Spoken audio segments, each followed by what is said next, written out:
we've got a system of schooling which gives a completely different impression. It's all graded.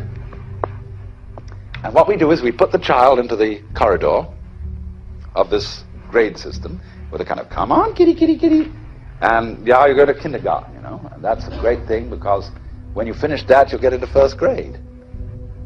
And then, come on, first grade leads to second grade, and so on, and then you get out of grade school, and you've got high school, and it's revving up, the thing is coming, then you're going to go to college, and by Jove, then you get into graduate school, and when you're through with graduate school, you go out to join the world.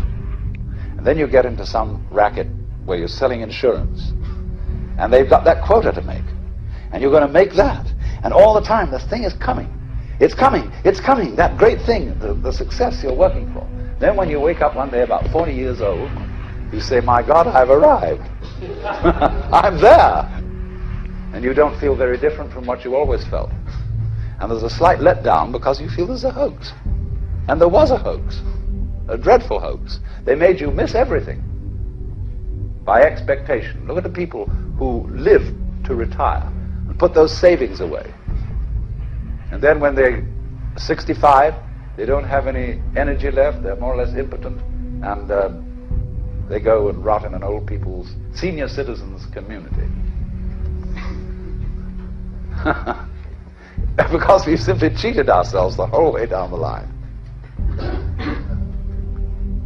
We thought of life by analogy with a journey, with a pilgrimage, which had a serious purpose at the end, and the thing was to get to that end, success or whatever it is, or maybe heaven after you're dead. But we missed the point the whole way along. It was a musical thing, and you were supposed to sing or to dance while the music was being played. What is reality? Well, dreams, they feel real while we're in them, right?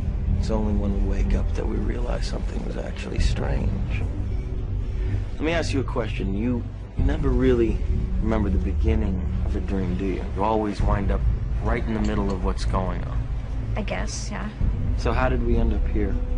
Well, we just came from the, Think about it, Ariadne. How did you get here? Where are you right now? We're dreaming. You're actually in the middle of the workshop right now, sleeping. This is your first lesson in chair dreaming. Stay calm.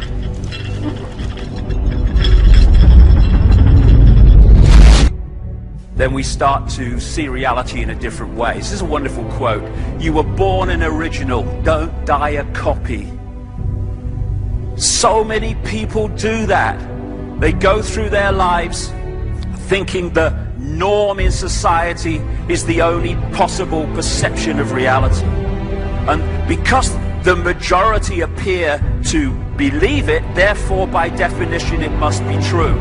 Truth does not change because it is or is not believed by the majority of the people.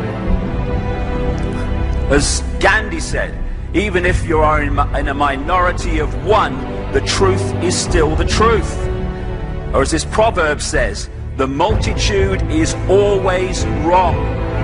And invariably, when you look through what we call history, it turns out that way. It is the people who have challenged that have moved us forward in terms of our understanding of who we are and the nature of the world we live in. It had something to do with a safe. God, why is it so hard to remember? You know, I have this thing, I just mentioned it a few minutes ago, when you go, we get so close to things, and therefore they become so normal that we never question them. Take a deep breath, take a step back, look at it again. Traveling through space, through our galaxy, and discovering cultures who had reached advanced maturity that had actually destroyed themselves because they lost their original intent. And I believe that the original intent is learning to totally and unconditionally not only love oneself, but love all. When you lose focus of that, things just begin to disintegrate. I don't understand why you have to pay to live on a planet you were born on.